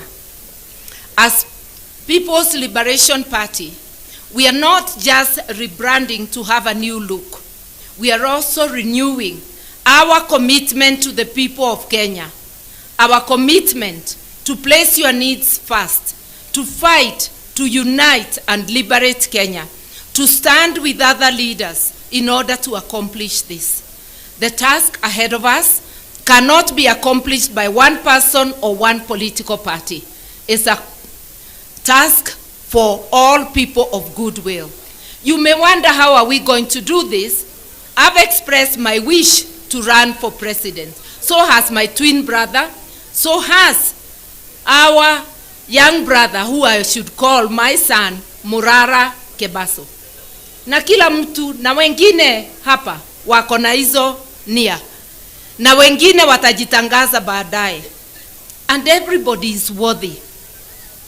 Every dream is valid. Kila mtu aendeleze ndoto yake, lakini zote tukiweka Kenya mbele. Tukijua Kenya ndio ya muhimu kuliko mmoja wetu. That each one of us must subordinate their interests to the interests of the nation. And whoever gets selected as a candidate through a transparent method that we shall devise, we shall all queue behind that person. I may have said I don't want to be deputy. That doesn't mean I cannot support another candidate. I don't have to be in that ticket. But I will put my commitment 100% if I am not the candidate to deliver victory to Kenyans. We must liberate ourselves from economic oppression. And talking of economic oppression, the nation of Kenya, the state, has been hijacked by KK cartels and their allies. It is now serving the interests of the political elite within KK to the disadvantage of 50 million Kenyans. How can we start being sad na kubabaika that USAID, Trump has issued an executive order withdrawing monies that were supporting health and especially HIV and AIDS? I have checked what was the total budget of USAID. Last year, it was 471 million. That's $500 million. The travel budget of Kasongo only, not of the ministries, Kasongo peke yake, mwaka uliopita, 27 billion. A serious and reasonable regime would have immediately announced there will be no job losses because of Trump's order. We shall immediately allocate equivalent money to keep the program going. Since when did our health become an issue for Americans or for any foreign supporter? If they support us, it's a bonus, but we must be ready to allocate money to essential services in Kenya. Another example, the fact that the new funding model for university has been stopped by the court for being unconstitutional does not mean that our university students have to be destitute. It means we revert to the status quo before that proposal. Help should be working, and we are telling William Ruto today and his KK regime, disburse money to our university students. Wacha kukalia pesa yetu, patia watoto wetu kwa ile mpango ya help ambayo ilikuweko awali. Usituambie ni koti imekufunga. Fikra zako na unyanyasaji wako ndio imekufunga, hakuna kitu ingine. We are also saying release money for capitation to the rest of the education sector, primary and secondary school, so that our children may get education. We are saying stop demolishing houses without offering alternative accommodation. Stop grabbing land after demolishing houses, grabbing land of people with titles and giving it to your cronies. Because some of those demolitions is not about environment, it's not about affordable housing, it is not about public use, it's about gifting his friends that land. Stop grabbing land, and especially land belonging to the poor and vulnerable. As leaders, unless if we come together, our people will continue to suffer all these ills. Most importantly, the right to life precedes any other right. You have to be alive to enjoy any other right. Stop abducting and executing our people, especially our youth. Stop abducting foreign nationals and disappearing them forever, because there is an Ethiopian who was disappeared forever, Gabriel Michael. And others we don't know. Stop abducting people who are here legitimately, either as visitors or as refugees. This game of abduction, and it appears there is an East African cooperation which has emerged between rogue regimes of Uganda, Tanzania, and Kenya, because that's where we have seen the cross-border abductions in East Africa. As citizens, we must resist. Our constitutions, the Constitution of Uganda, the Constitution of Kenya, the Constitution of Tanzania, the Constitutive Act of East Africa Federation, all are against such acts. You want to pursue somebody across the border, go to court, get a warrant, let the court give you an order to extradite that person to their country.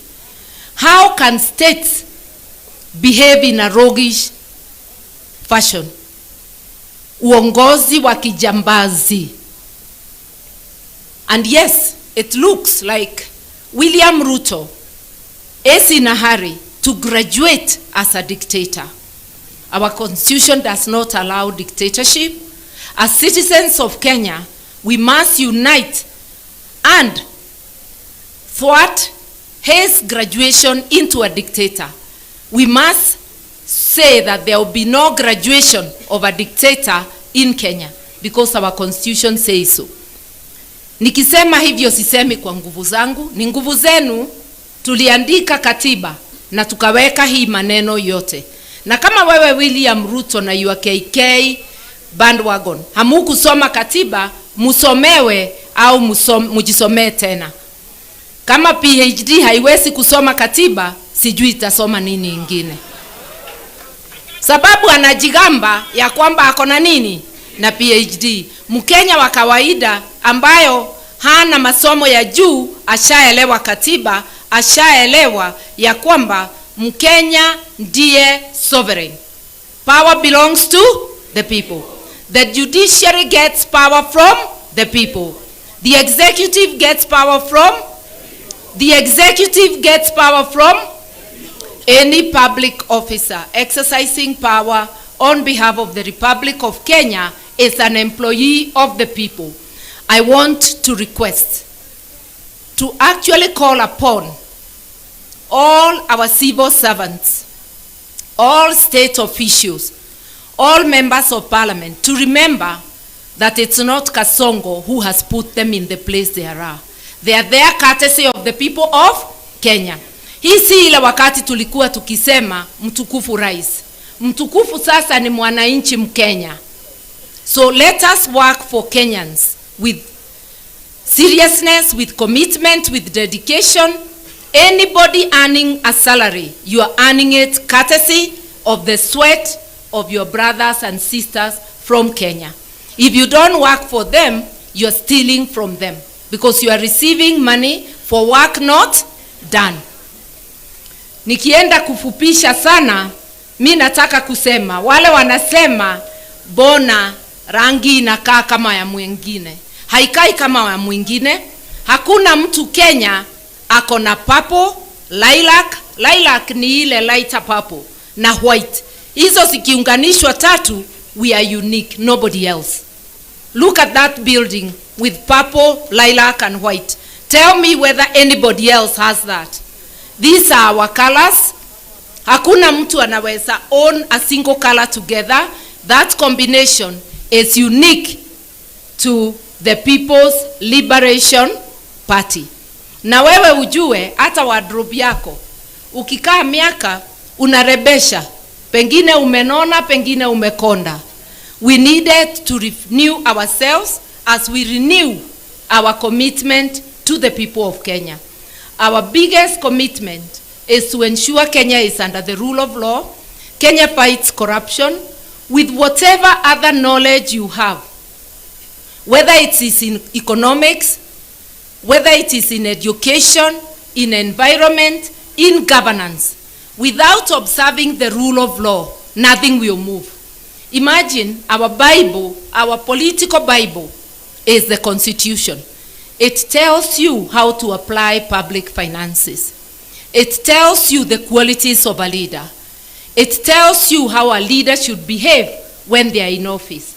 And office is not to be used for personal gain.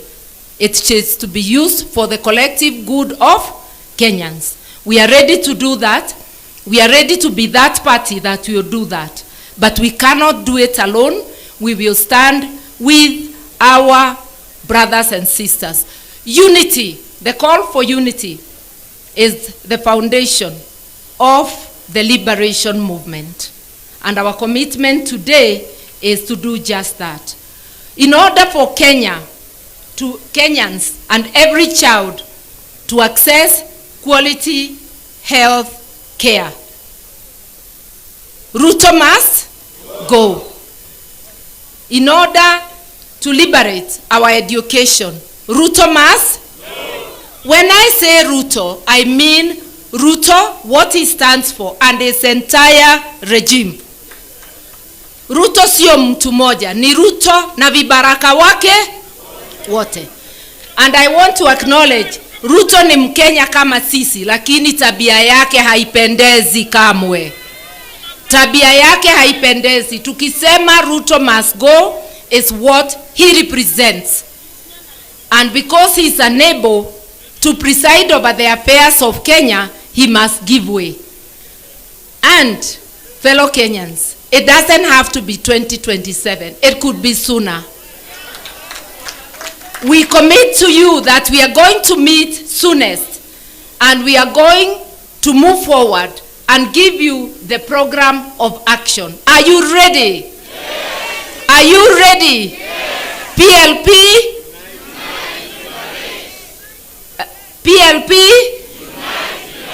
So for the liberation of our country, we need unity of purpose, which has been symbolized here by the MPs. Now I want to call upon party leaders present, including our international guests, because this unity transcends the borders. I want to urge the party leaders only, come here so that we show people our commitment, and we also stand as we unveil the brand of People's Liberation Party. We are going to at the end of this all.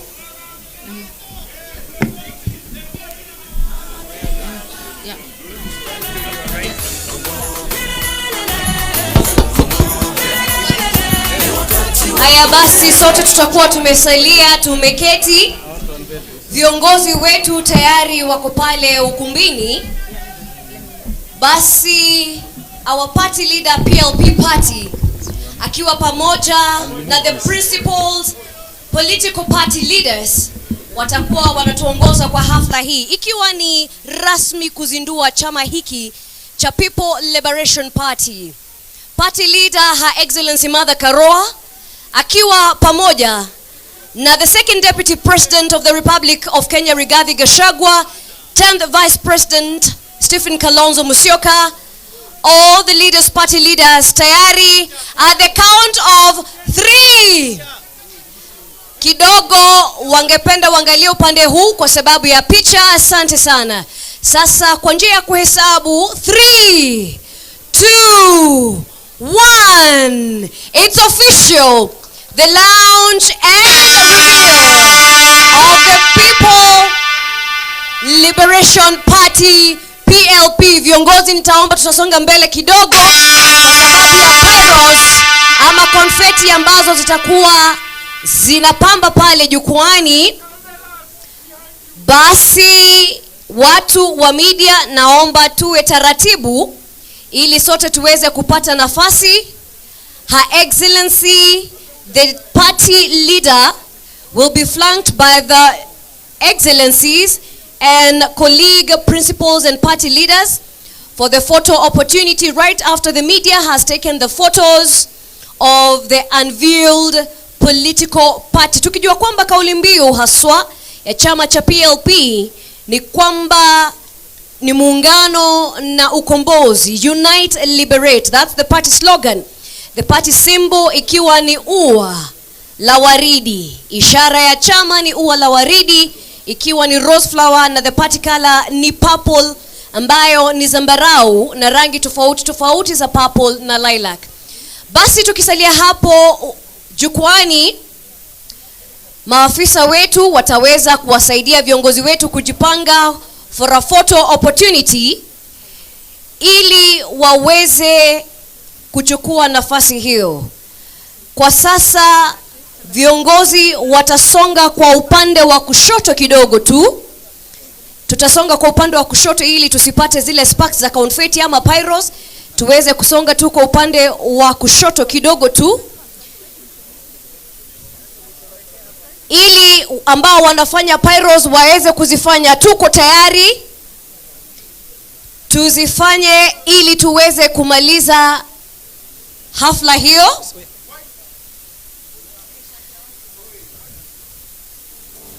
Pyros, we're ready for you. Na baada ya hapo viongozi walio jukwani hao ndio ambao basi pyros zetu ziko tayari. Wanahabari, wapiga picha, kameramani, wote tuko masaa. Ni uzinduzi tu wa chama cha PLP, People's Liberation Party. Hahitaji kuelezewa zaidi. Ni chama cha kuunganisha, chama cha ukombozi, chama cha kuunganisha, People's Liberation Party. Jamani, tulioketi hatuoni kushangilia. Tuchukue PLP, Unite Liberate. PLP, Unite Liberate. Tuone kwa ishara ya bendera zetu, kofia zetu za chama. Tupeperushe, tupeperushe, tupeperushe juu. PLP, PLP, PLP. Haya basi, tutawapa viongozi hawa wetu nafasi. Our principals, our excellencies, wanashikana mikono ikiwa ni njia mwafaka kuonyesha uungano wao, wakiongozwa na party leader wa PLP, His Excellency the Second Deputy President of the Republic of Kenya, the 10th Vice President and Wiper Party Leader Kalonzo Musyoka, Party Leader DAP Kenya Honorable Eugene Wamalwa, Presidential Candidate Muhisa Kitui, and the Safina Party Leader Honorable Jimmy Wanjigi. Iwapo tuko sawa, viongozi watasalia hapo jukwani ili tupate wimbo wa taifa. Viongozi, naomba tutasalia hapo kwa wimbo wa taifa, na baada ya hapo tutakuwa tunaondoka kwa utaratibu. Basi tukiwa hivyo studio, tucheze wimbo wa taifa tafadhali.